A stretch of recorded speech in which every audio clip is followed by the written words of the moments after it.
Wacana mengusung hak angket terkait dugaan kecurangan Pilpres 2024 terus menguat.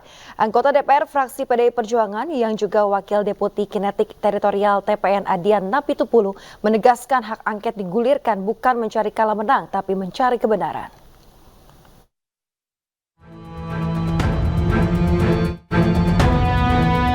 Capres nomor urut 3 Ganjar Pranowo mendorong partai pengusungnya menggulirkan hak angket di DPR terkait dugaan kecurangan Pilpres 2024. Dugaan kecurangan pada Pilpres 2024 mesti disikapi. Fraksi PDIP DPR juga telah menegaskan solid melayangkan hak angket DPR guna menelisik kejanggalan dalam proses Pilpres 2024. Anggota DPR fraksi PD Perjuangan yang juga Wakil Deputi Kinetik Teritorial TPN Adian Napitupulu juga menyatakan partai-partai pengusung pasangan nomor urut 3 Ganjar Mahfud dan nomor urut 1 Anies Muhaimin akan solid mengusung hak angket. Selain itu, Adian juga menegaskan hak angket digulirkan bukan mencari kalah menang, tapi mencari kebenaran. Pak Ganjar, Pak Anies sudah sepakat untuk mengajukan hak angket beserta dengan partai-partai pendukungnya. Ya kita lihat saja di parlemen proses politiknya. Soal hak angket itu Bang, kalau dari fraksi PDI sendiri gimana sih Bang? Menurut saya ketika Ketua Umum perintahkan kita pasti solid. Partai-partai koalisi Pak Ganjar juga pasti solid karena sudah ada pembicaraan kok.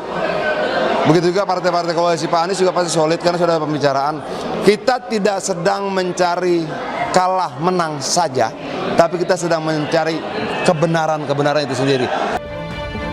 Hak angket adalah hak untuk melakukan penyelidikan terhadap pelaksanaan suatu undang-undang, kebijakan pemerintah yang berkaitan dengan hal penting, strategis, dan berdampak luas pada kehidupan bermasyarakat, berbangsa, dan bernegara yang diduga bertentangan dengan peraturan perundang-undangan.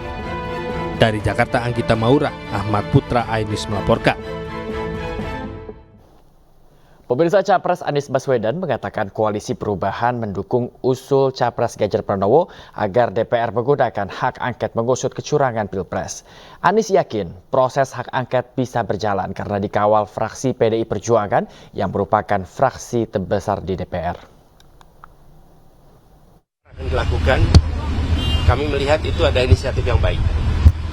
Dan ketika Pak Ganjar menyampaikan keinginan untuk melakukan angket itu, fraksi PDI Perjuangan adalah fraksi yang terbesar.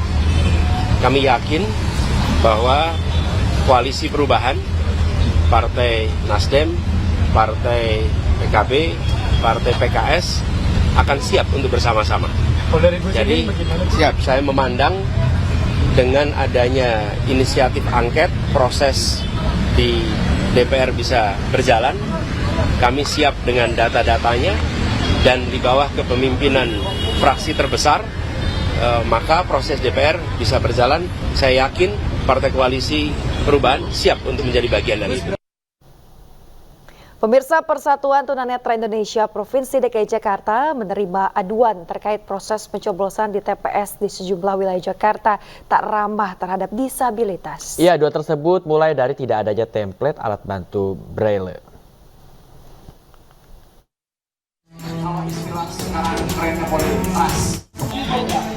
Ditemui di RPTRA Mustika Kramat Jati, Jakarta. Dalam kegiatan membahas pelaksanaan pemilu 2024 lalu, Ketua Persatuan Tunanetra Indonesia DPD DKI Jakarta mendapat 58 aduan terkait pelaksanaan pemilu 2024, yakni TPS yang tidak ramah terhadap disabilitas. 58 aduan tersebut terbagi dari 17 aduan wilayah Jakarta Timur, 10 aduan dari Jakarta Selatan, 5 aduan dari Jakarta Pusat, 11 aduan dari Jakarta Utara, dan 15 aduan dari wilayah Jakarta Barat.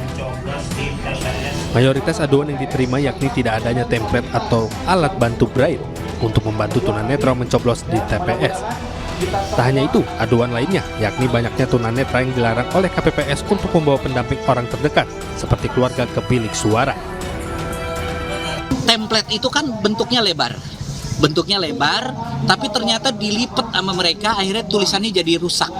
Nah, akhirnya ketika ada di TPS itu ada pun itu kualitas bacaannya sudah terhapus karena tertindih-tindih, karena dia tidak tahu cara menaruh tulisan Braille. Aduan tersebut masih sementara dan pihaknya akan kembali menerima aduan lainnya. Mereka berharap agar penyelenggara pemilu selanjutnya dapat diperbaiki. Dari Jakarta, Rio Manik, Ainus melaporkan.